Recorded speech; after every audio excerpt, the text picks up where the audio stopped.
Hi hello अस्सलाम वालेकुम सत श्री अकाल नमस्कार। कैसे हो दोस्तों? उम्मीद करता हूँ आप अच्छे होंगे। मैं भी अच्छा हूँ।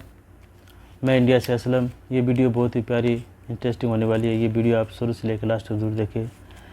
बहुत सारे पढ़े लिखे लोग दूध का विरोध कर रहे हैं। क्यों? इसलिए कर रहे हैं कि दूध मांसाहारी है। दूध गाय के मांस से बन के आता है, इसलिए दूध मांसाहारी है।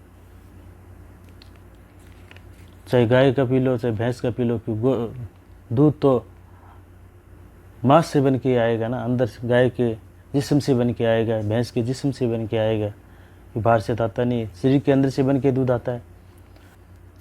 ये कैंप चलाया जा रहा है। क्यों? कि दूध हमारा पहले बंद करवाएंगे, हमारी गायों को सस्ते दामों में बिकवा देंगे।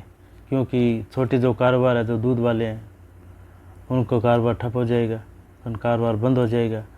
ये षड्यंत्र रचाया जा रहा है। हर आदमी वो मांसाहारी है जो जिसने अपनी माँ का दूध पिया है। कि माँ का दूध भी तो उसके मांस से बन के आता है। इसलिए वीडियो आप ज़्यादा से ज़्यादा शेयर करें और हमें अपनी गायों को बचाना है। हमारी नस्ल वाली गाय हैं, उनको हमें बचाना है। इसलिए क्लास जरूर देखें। अगर अच्छा लगे तो लाइक शेयर करें, कमेंट करें। और अगर बार है तो चैनल पे पहली बार है, चैनल को सब्सक्राइब करें। ये वीडियो आप भगवान, मैं देख रहा हूँ आजकल बहुत बड़े स्तर पर बहुत अच्छे पढ़े लिखे लोग दूध का विरोध करना शुरू कर दिए हैं। दूध का विरोध करते वक्त वो कभी भी ये नहीं बोलते कि कौन सा दूध नहीं पीना चाहिए। उन्होंने पूरा दूध का ही विरोध करना शुरू कर दिया है। नतीजा ये हो रहा है, एक आम साधारण इंसान ये सोचता है कि दूध पीना गलत है, दूध पीना बुरा है। तो वो चाहे गाय भारत की देशी गाय हो या फिर कोई जर्सी फ्रीजियन विदेशी गाय हो, सबके दूध का बहिष्कार लोगों ने करना शुरू कर दिया है। धीरे धीरे दूध छोड़ते चले जा रहे हैं और लोगों को ये लगता है कि दूध पीना नुकसानदेह है। कुछ लोग ये भी कहने लगे हैं कि दूध शाकाहारी नहीं है, दूध मांसाहारी है। क्यों मांसाहारी है? क्योंकि वो मांस से होकर आता है, यानी कि गौ माता के शरीर में जो मांस है उस मांस से होकर दूध गुजर रहा है, इसलिए वो मांसाहारी है। सवाल एक है आपसे कि इस दुनिया का कोई भी बच्चा क्या शाकाहारी है? अगर मांस से निकलने वाला दूध मांसाहारी है तो हर वो स्त्री, हर वो माँ जो अपने बच्चे को दूध पिलाती है, उसके भी शरीर के मांस से ही दूध निकल रहा है। यानी प्रत्येक शिशु अपने जन्म के पहले दिन से ही मांसाहारी हो जाता है। मांस से निकल रहा है दूध तो मांसाहारी हो जाएगा। यानी कि मांस भक्षण कर रहे हो आप दूध पीकर, यानी कि दूध पीकर आप मांसाहारी भोजन कर रहे हो। यहाँ एक छोटी सी चीज़ समझ लेने की ज़रूरत है। भ्रमित होने की कोई बात इसमें नहीं है। मांसाहारी का मतलब होता है जो मांस का आहार करता है, मांस का भोजन करता है, मांस ही खाता है, उसको मांसाहारी कहते हैं। शाकाहारी का अर्थ होता है शाक सब्जी, हरी सब्जियां, शाक सब्जियों को जो खाता है उसको हम शाकाहारी कहते हैं। तो क्या कभी भी आप दूध पीते हो तो डायरेक्ट मांस ही खाते हो? मांस तो नहीं खाते हो ना, आप तो दूध पी रहे हो। और अगर उस दृष्टि से देखोगे तो इस दुनिया का कोई बच्चा है ही नहीं, चाहे वो जानवर का बच्चा हो चाहे इंसान का बच्चा, कोई शाकाहारी हो ही नहीं सकता। यानी कि जो जैन धर्म के सारे लोग हैं वो मांसाहारी हैं, जो शुद्ध शाकाहारी लोग हैं वो भी मांसाहारी हैं, क्योंकि कभी ना कभी उन्होंने अपनी माँ का दूध पिया है और उन्होंने भी अपनी माँ के शरीर के मांस से ही निकले हुए दूध को पिया है, यानी वो मांसाहारी है। तो ये इस तरह की परिभाषाएं बिल्कुल गलत है कि मांसाहारी है। अब देखिए बड़ी विचित्र विडंबना है। अब ऐसे लोग जो दूध को मांसाहारी कहते हैं वो अंडे को शाकाहारी कहना शुरू कर देते हैं कि अंडा शाकाहारी है क्योंकि उसमें कोई जीव नहीं है। अगर उसमें जीव नहीं है तो वो जो अंडा खा रहे हो वो क्या है? क्या वो दूध है? क्या वो शाकाहारी है? क्या वो फल है? नहीं, वो तो मांस ही तो है। जब वो मांस है, मांस को आप खा रहे हो और तब आप कहते हो कि नहीं अंडा शाकाहारी है, इसलिए अंडे को हम खा सकते हैं, लेकिन दूध मांसाहारी है तो दूध को हम नहीं पी सकते हैं। बड़े विचित्र स्थिति है। अब देखो क्या हो रहा है, ये सब क्या है? ये बेसिकली दूध का विरोध नहीं है। आपके प्रति बहुत शुभचिंतक लोग नहीं हैं जो कहते हैं कि मत पियो दूध क्योंकि इससे आप बीमार हो जाओगे।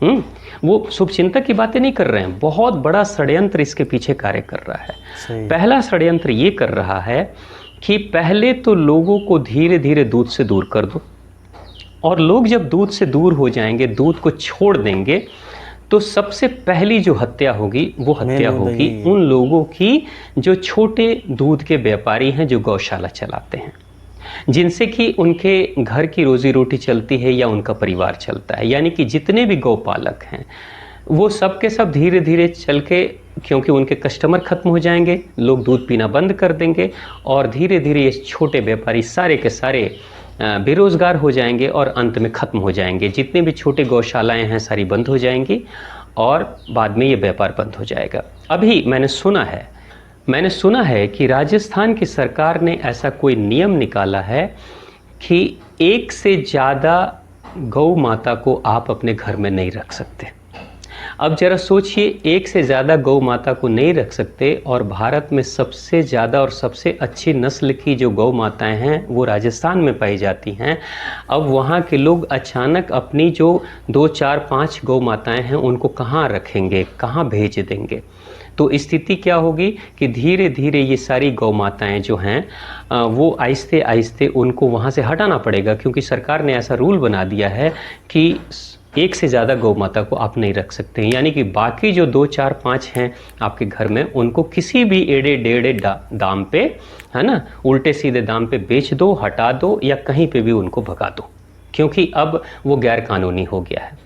अब ऐसे स्थिति में क्या होगा, वहाँ की जो आम जनता है वो धीरे धीरे गाय पालना बंद कर देगी, क्योंकि भाई एक गौ माता होगी तो उसका बछड़ा भी होगा, उसकी बछिया भी होगी, तो निश्चित तौर से उसकी संख्या धीरे धीरे बढ़ती चली जाएगी। तो इन्होंने तो, सरकार ने तो कानून बना दिया कि बस एक गौ माता रखोगे, एक से ज़्यादा नहीं रख सकते, तो बाकी क्या होगा? तो आहिस्ते आहिस्ते जो लोग घरों में अपने गौ माताओं को पाल रहे हैं वो सब धीरे धीरे बंद हो जाएंगे। और दूसरी चीज़ एक हो रही है कि अमेरिका जैसे देश और दूसरे कई सारे देश हैं जो भारत में राजस्थान से जो भारतीय नस्ल की गायें हैं उनको ही वो लेके जाते हैं। अब मुझे जो लग रहा है इसके पीछे बहुत बड़ा षड्यंत्र काम कर रहा है कि जैसे ही सरकार ने ऐसा कानून बनाया वैसे ही लोग तो विवश होकर उन गौ माताओं को किसी भी भाव पे बेचने के लिए तैयार हो जाएंगे। अपने घर से उनको बाहर निकालना है, क्योंकि सरकार उनके ऊपर कानूनी कार्रवाई कर देगी। तो वो क्या करेंगे कि किसी भी एड़े डेढ़े दाम पे बेच देंगे। अब ये जो विदेशी लोग हैं, दूसरे देश के लोग हैं, ये इन गौ माताओं को खरीद कर ले जाएंगे, अपने देश में इनका पालन पोषण करेंगे, वहाँ इनका संवर्धन करेंगे, धीरे धीरे इनकी संख्या बढ़ाएंगे, और उसकी संख्या बढ़ाकर वो लोग क्या कर रहे हैं, यूएस, अमेरिका और दूसरे देश क्या कर रहे हैं कि गौ माताओं के दूध से अनेक तरह की औषधियाँ बना रहे हैं, गौमूत्र से औषधियाँ बना रहे हैं, उसके गोबर से औषधियाँ बना रहे हैं, इतना तक कि उनके स्किन से, उनके सींग से भी औषधियाँ तैयार हो रही हैं, है ना। कैंसर जैसी बीमारी की भी औषधियाँ गौमूत्र से बनाई जा रही हैं, ठीक है। तो इस देश से अच्छी अच्छी नस्ल की जो भारतीय नस्ल की गायें हैं उनको वो लेके चले जाएंगे, वहाँ पे उनका संवर्धन करेंगे, उनका विकास करेंगे। और तब तक भारत के कुछ पढ़े लिखे लोग जो लगातार गौ माता का विरोध कर रहे हैं और दूध का विरोध कर रहे हैं, ये कुछ सालों में इस प्रचार को कर करके स्थिति ऐसी ला देंगे कि धीरे धीरे लोग दूध पीना ही बंद कर देंगे, दूध खरीदना बंद कर देंगे, और जितने भी छोटे बड़े व्यापारी हैं, दूध बेचने वाले लोग, गौशाला चलाने वाले, सब के सब खत्म हो जाएंगे, यानी कि गौपालन बंद हो जाएगा।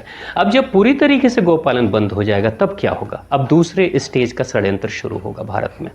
याद करिए जैसा पहले हुआ था। सही बात है। भारत के लोग देशी गौ माता के घी को खाया करते थे और स्वस्थ रहते थे, पहलवान भी घी खाते थे और स्वस्थ रहते थे। विदेशी कंपनियां जब आईं तो भारत के लोगों में ये प्रचार करना शुरू कर दी कि घी खाने से कोलेस्ट्रॉल बढ़ता है, बीमारी होती है, हार्ट अटैक होता है, और धीरे धीरे इस प्रचार को इतना किया गया कि बाद में चलकर लोगों ने घी खाना बंद कर दिया। और जब घी खाना बंद कर दिया तो फिर लोगों ने पूछा अब हम क्या खाएं, तो उनको दे दिया गया कि वनस्पति तेल खाओ, वनस्पति घी खाओ। अब लोगों ने वनस्पति घी खाना शुरू कर दिया। वनस्पति घी खाना शुरू कर दिया तो फिर क्या हुआ कि सच में कोलेस्ट्रॉल बढ़ना शुरू हो गया, सच में हार्ट अटैक आना शुरू हो गया, हार्ट अटैक के मरीजों की तादाद बढ़नी शुरू हो गई, हॉस्पिटल्स बनने शुरू हो गए, दवाइयाँ बनने लगी, और एक अच्छा फार्मास्यूटिकल कंपनियों का व्यापार चल पड़ा। और धीरे धीरे बहुत सारी बीमारियां हो गई, बढ़ती बहुत जा सारे रही है, हॉस्पिटल बन सही गए, बात बहुत है। सारी दवाइयां बन गई और हार्ट अटैक के मरीज की तादाद कम नहीं हो रही है, दिन पे दिन बढ़ते चली जा रही है। तो अब वही लोग हैं इसी समाज